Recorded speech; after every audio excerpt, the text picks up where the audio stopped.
So today we'll start with this trial balance, but before that, let's revise the ledger entry once more.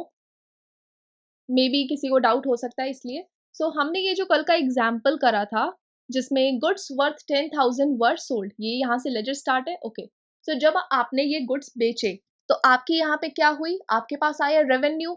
जब आपका revenue बढ़ता है तो उसे हम करते हैं क्रेडिट. सो इसी वजह से हमने ये सेल्स अकाउंट को क्रेडिट किया. और कैश अकाउंट, क्योंकि आपका एसेट इंक्रीज हो रहा है तो जब एसेट इंक्रीज होता है तो उसको हम करते हैं डेबिट. सो उसको हमने डेबिट किया. अब हम बनाएंगे कैश अकाउंट. कैश अकाउंट किसके लिए है, डेबिट के लिए है. सो हम इसमें डेबिट साइड क्रेडिट साइड दोनों बना रहे हैं क्योंकि ये लेजर है और ये कैश अकाउंट का लेजर है. अब लेजर में हम क्लासिफाई करते हैं, इसलिए यहाँ पे सबके अलग अलग अकाउंट बनेंगे. कैश अकाउंट, सेल्स अकाउंट, सबका अलग अलग बनेगा. सो ये है कैश अकाउंट. इसमें एंट्री होगी डेबिट साइड में और हम इसे अब लिखते हैं. तो जब ये ऑलरेडी डेबिट साइड में है तो जैसे आप जर्नल में एंट्री करते थे ना, cash account to sales account, आप ऐसे करते जर्नल में जब एंट्री करते, इसलिए आप यहाँ पे एंट्री कर रहे हैं डेबिट साइड में ही करेंगे. कैश अकाउंट तो ऑलरेडी है ये, टू सेल्स अकाउंट अमाउंट 10,000 और जो क्रेडिट साइड है वो वैसी रहेगी. सिमिलरली सेल्स अकाउंट, तो ये सेल्स अकाउंट और कहाँ से आता है, कैश अकाउंट से. जैसे हमने किया था ना cash account to sales account debit side में. सो ये सेल्स अकाउंट है, इसमें हम क्रेडिट साइड में एंट्री करेंगे पर डेबिट साइड का डेबिट साइड जो हमने डेबिट करा है उसकी एंट्री लेंगे. Cash account 10,000.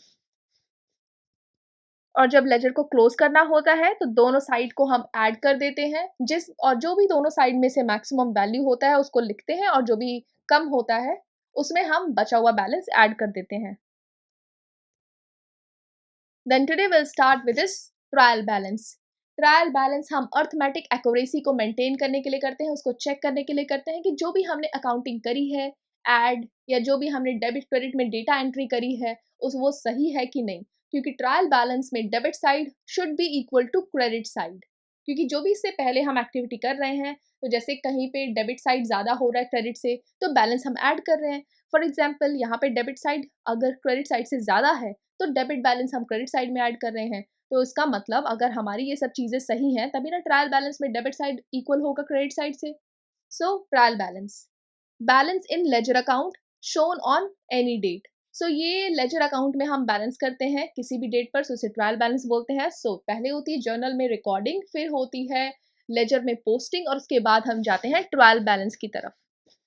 ये जो ट्रायल बैलेंस है ये ज़रूरी नहीं कि हर महीने के एंड या ईयर के एंड या अकाउंटिंग पीरियड के एंड में ही करना चाहिए. आप ट्रायल बैलेंस कभी भी बना सकते हैं जब आपको ये देखना होता है कि हमने जो एंट्री करी है, जो हमने अकाउंटिंग करी है वो सही है कि नहीं. और इसमें होते हैं टोटल 5 कॉलम्स. अब ये देखिए आपसे ना क्वेश्चन में ये ledger entry, trial balance entry या फिर ये जर्नल एंट्री ये सब करवाया नहीं जाएगा, लेकिन आपसे ये ज़रूर पूछा जाएगा कि डेबिट साइड में क्या आ रहा है, क्रेडिट साइड में क्या आ रहा है, क्या डेबिट हो रहा है, क्या क्रेडिट हो रहा है. तो आपको बेसिक्स बस पता होने चाहिए. तो इसके जो 5 कॉलम है वो है serial number, head of accounts, ledger folio, debit and credit. Trial balance में debit side should be equal to credit side, बस इतना ही है. Then we have cash book. इसमें सिर्फ हम लोग कैश के ट्रांजैक्शंस को रिकॉर्ड करते हैं और बैंक के ट्रांजैक्शंस को रिकॉर्ड करते हैं. क्रेडिट वाली चीज़ें इसमें रिकॉर्ड नहीं होती हैं. सो आपको ये याद रखना है कैश बुक है जिसमें आपने कोई चीज़ खरीदी या बेची कैश में उसको रिकॉर्ड करते हैं, या फिर आपने बैंक में चेक डिपॉजिट करा या फिर आपने कोई डॉक्यूमेंट इशू करा बैंक से, तो वो सारी चीज़ें आपकी कैश कैश बुक में आती है. बस जो भी चीज़ें आप क्रेडिट कर रहे हैं, मतलब किसी को लोन पे दे रहे हैं, अगर किसी तरीके की लायबिलिटी क्रिएट हो रही है तो उसको आप नहीं एंट्री करते हैं कैश बुक में, उसके लिए दूसरी चीज़ है आपके पास. सो कैश बुक में एंट्री सिर्फ वही होती है जिसका पेमेंट कैश में हो रहा है या बैंक के थ्रू ट्रांजेक्शन्स हो रहा है. सो ये जो कैश और चेक रिसीट्स हैं उनको हम रिकॉर्ड करते हैं डेबिट साइड में. So cash and cheque receipts are recorded on debit side. Cash and check payments are recorded on credit side.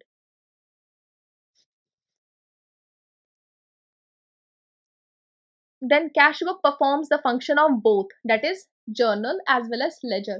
इसका मतलब है कि अगर आपने डायरेक्टली कैश बुक में एंट्री कर दी तो आपको जर्नल और लेजर प्रिपेयर करने की ज़रूरत नहीं है, आप ऐसे भी कर सकते हैं. तो कैश बुक जो है वो दोनों का काम करती है, जर्नल का भी लेजर का भी. अब ये रही हमारी कैश बुक, जिसमें ये है डेबिट साइड, ये है क्रेडिट साइड। इसमें डेट, पर्टिकुलर्स, लेजर फोलियो, और यहाँ पे आप देखेंगे एक आएगा कैश, एक आएगा बैंक। कैश में आप एंट्री करेंगे जो भी आपने ट्रांजेक्शन्स मतलब परचेज एंड सेल कैश में करी है। बैंक में वो ट्रांजेक्शन्स आएंगी जो आपने चेक में करी है। सिमिलरली क्रेडिट साइड, दोनों साइड सेम ही रहती है।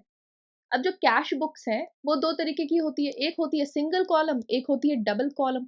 सिंगल कॉलम मतलब जिसमें बैंक का ऑप्शन तो होता ही नहीं है, सिर्फ होती है कैश वाली option.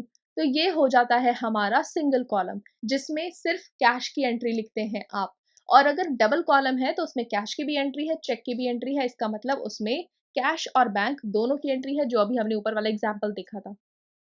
Now credit is not there, but there is facility of overdraft in the bank balance. अब हमने जैसे स्टार्टिंग में पढ़ा था कि ये जो कैश बुक बना रहे हैं इसमें हम लोग सिर्फ कैश की एंट्री डाल रहे हैं, सिर्फ चेक की एंट्री डाल रहे हैं, मतलब बैंक की ट्रांजेक्शन्स डाल रहे हैं। क्रेडिट को सीधे नो बोल दिया था कि क्रेडिट की एंट्री कैश बुक में नहीं होती है। बट मानते हैं कि क्रेडिट नहीं है, लेकिन एक फैसिलिटी है बैंक में, that is the facility of overdraft in bank balance. So ये जो है ओवरड्राफ्ट की फैसिलिटी, इसको हम क्रेडिट साइड पे रिकॉर्ड करते हैं, क्योंकि हमने ये देखा ना क्रेडिट और डेबिट। तो ये जो ओवरड्राफ्ट है, बैंक में ओवरड्राफ्ट होता है कि आप इस टाइम पे कर दो, या एक तो ये हम देखेंगे ओवरड्राफ्ट कहाँ किसे बोल रहे हैं हम लोग। सो ये जो फैसिलिटी है ओवरड्राफ्ट की बैंक में, ये कैश बुक में एंट्री होती है, और कहाँ होती है, क्रेडिट साइड में एंट्री होती है।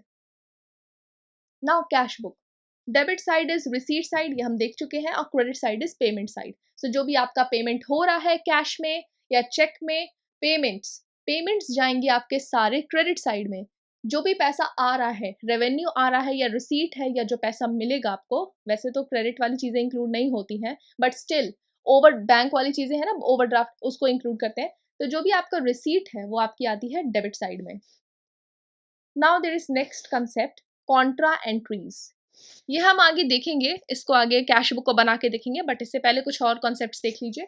कॉन्ट्रा एंट्रीज क्या होती हैं? These are the transactions which affect both cash and bank, overall effect is zero. So contra entries वो वैसी ट्रांजेक्शन्स होती हैं जिसपे कैश और बैंक का जो ट्रांजेक्शन है दोनों पे इफेक्ट पड़ रहा है, लेकिन overall it is zero. For example, जैसे ये कोई कंपनी है, इस कंपनी के पास 10 रुपए का कैश है। अब इसने बैंक में डिपॉजिट करे हैं 100 रुपीज, लेकिन ऐसी कोई सिचुएशन क्रिएट होती है कि उसको पैसे की रिक्वायरमेंट है, तो वो क्या करती है, बैंक से 10 रुपए ले लेती है। अब उसके पास कितने कैश हो गए, 20। अब बैंक के पास कितने हो गए, 90। ओवरऑल कितना है, पहले भी 10 उसके पास था, 100 डिपॉजिट करा, 110। अब कितना है, अभी भी 110 है। मतलब यहाँ पे कैश, जैसे ये टर्म मैंने बोला था ना, कैश और बैंक दोनों पे ट्रांजेक्शन्स का असर पड़ रहा है, दोनों अपनी अपनी कैश बुक एंड पासबुक में एंट्री करेंगे, लेकिन ओवरऑल इफेक्ट क्या रहा, जीरो। सो इसे बोलते हैं Contra entries. For example, this cash deposited into bank, इस एक्टिविटी को हम बैंक भी बोलते हैं। आपने कोई कैश को बैंक में डिपॉजिट करा। अब आपने कैश को बैंक में डिपॉजिट करा, तो इससे आपका क्या हो रहा है, एसेट कम हो रहा है, क्योंकि आपके पास से तो एसेट जा रहा है, आपके पास से कैश जा रहा है। जब एसेट कम होता है तो हम उसको करते हैं क्रेडिट। अब इसको, और जो बैंक का अकाउंट है उसमें हम कर देंगे debit. Then next is journal entry, क्या बनेगी यहाँ पे, क्योंकि ये तो बेसिक्स देखा हमने। Bank account debit to cash account, क्योंकि वो हम कर रहे हैं क्रेडिट। आपको बस यहाँ पे एक चीज पता चल गई ना, क्या क्रेडिट हो रहा है क्या डेबिट हो रहा है, तो दूसरी चीज आप ऑटोमेटिकली लिख सकते हैं। अगर एक चीज क्रेडिट हो रही है तो दूसरी चीज डेबिट हो रही है। जैसे आपको यहाँ पे पता चला ना, एसेट आपका डिक्रीज हो रहा है क्योंकि कैश कम हो रहा था, तो कैश अकाउंट हो गया डेबिट। तो जो जर्नल एंट्री बनेगी, सॉरी, कैश अकाउंट हो गया क्रेडिट, तो जो जर्नल एंट्री बनेगी वो बनेगी bank account debit to cash account credit, क्योंकि हम डेबिट वाली साइड को ऊपर लिखते हैं और to cash account credit.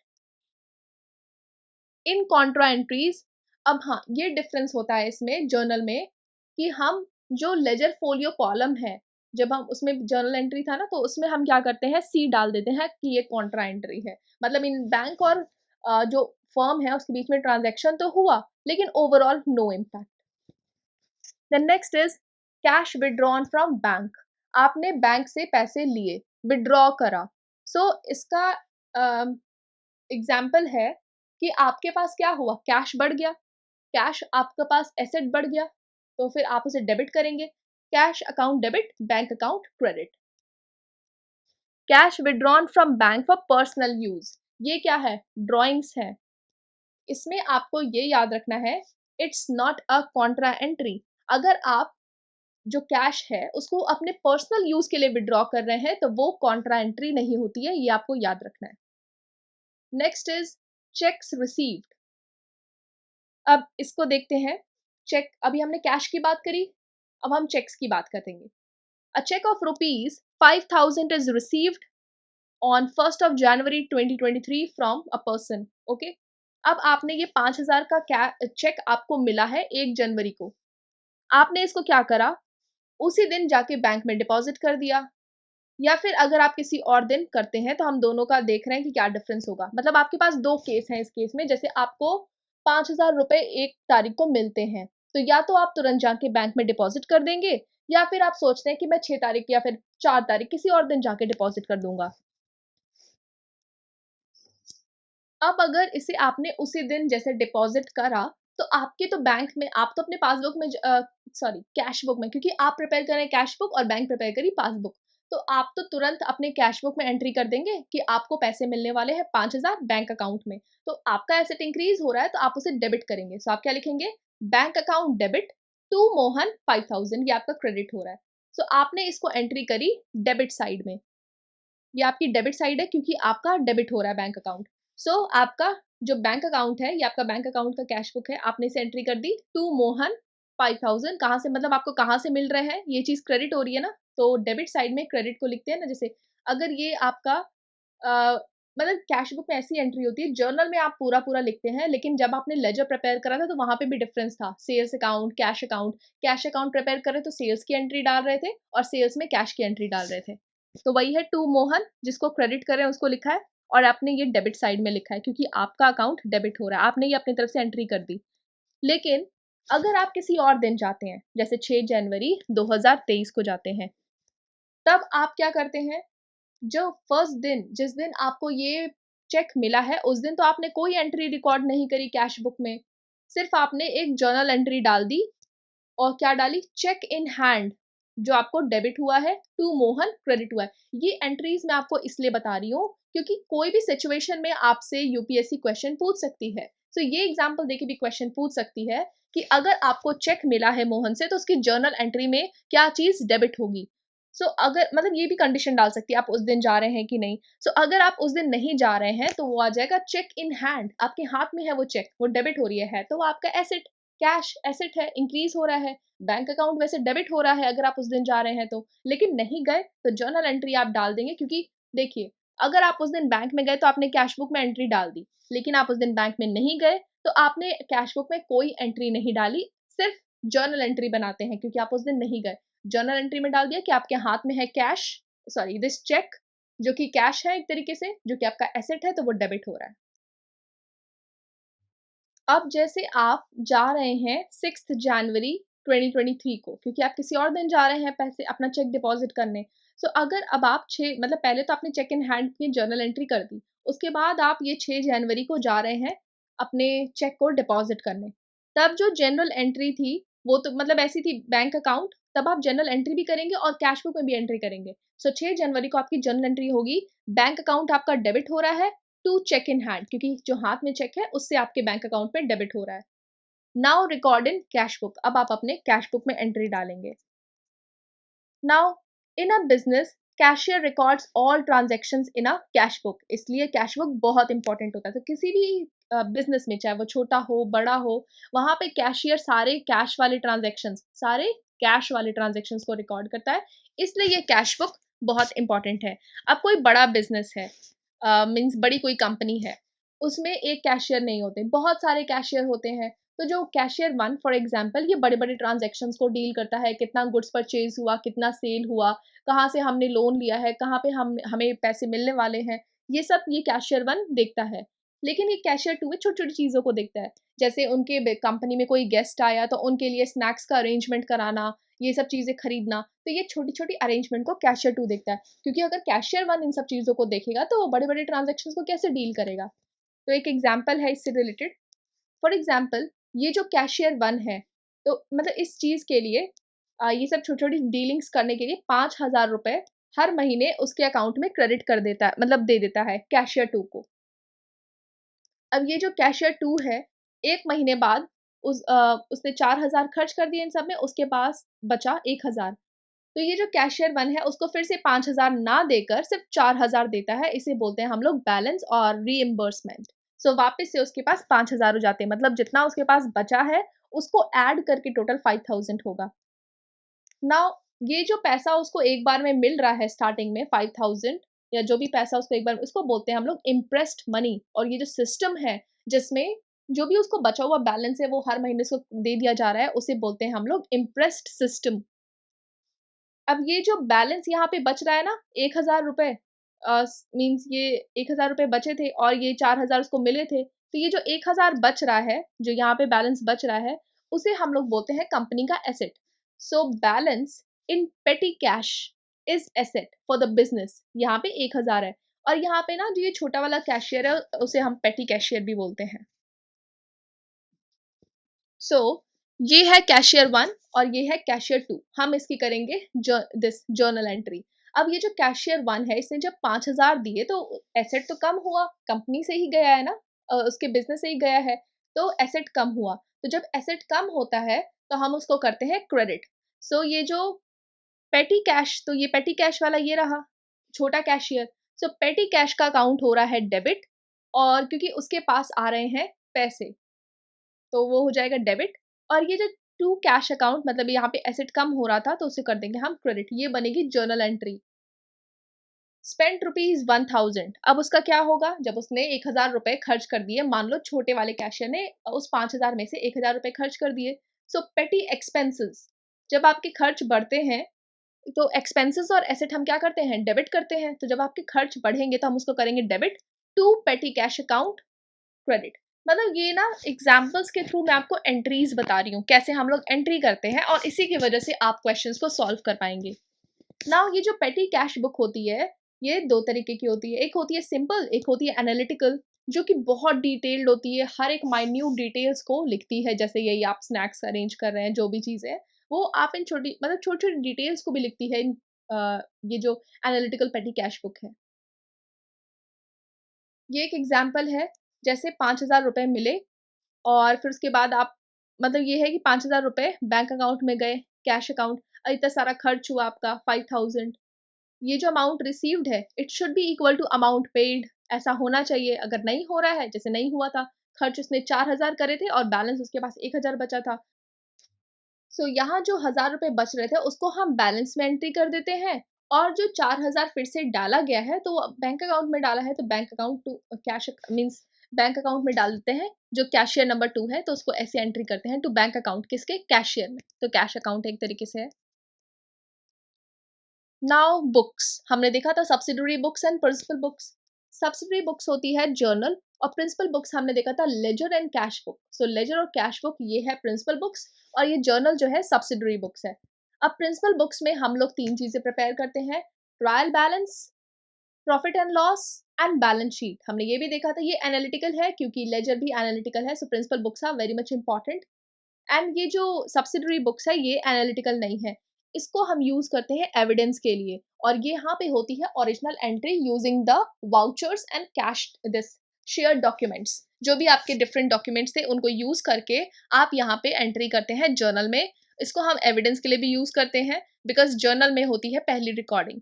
Then we have subsidiary books, that is the journal. यहाँ पे बुक्स ऑफ ओरिजिनल एंट्री से बोला जाता है, क्योंकि बुक्स जो भी है, ये जर्नल ऐसी बुक्स हैं जहाँ पे transactions are recorded for the first time, and ये हमने देखा था, इसे हम बोलते हैं जर्नलाइजिंग। नाउ जो जर्नल्स हैं वो दो तरीके के होते हैं। एक होता है जनरल जर्नल प्रॉपर, एक होता है specialised special journal books. Specialised होती हैं कुछ, मतलब वो हर एक चीज़ों की अलग अलग जर्नल्स बने होते हैं, स्पेशलाइज्ड होती हैं। और जनरल में सब कुछ, जो भी चीज़ें स्पेशलाइज्ड में कवर नहीं होती हैं उनको हम डाल देते हैं जनरल में। नाउ स्पेशलाइज्ड में क्या है, फॉर एग्जाम्पल एक बनी purchase book, purchase return, sales book, sales return, bills payable, bills receivable. So ये सबका अलग अलग आपका बन रहा है एंट्री। सो ये हो गया स्पेशलाइज्ड जर्नल बुक्स। जनरल में क्या आ जाएंगी, दीज आर रेयर ट्रांजेक्शंस, जिसको हम यहाँ पे रिकॉर्ड भी नहीं करते या दूसरी सब्सिडरी बुक्स में रिकॉर्ड नहीं करते, उनकी एंट्री हम डालते हैं ये जनरल जर्नल बुक्स में।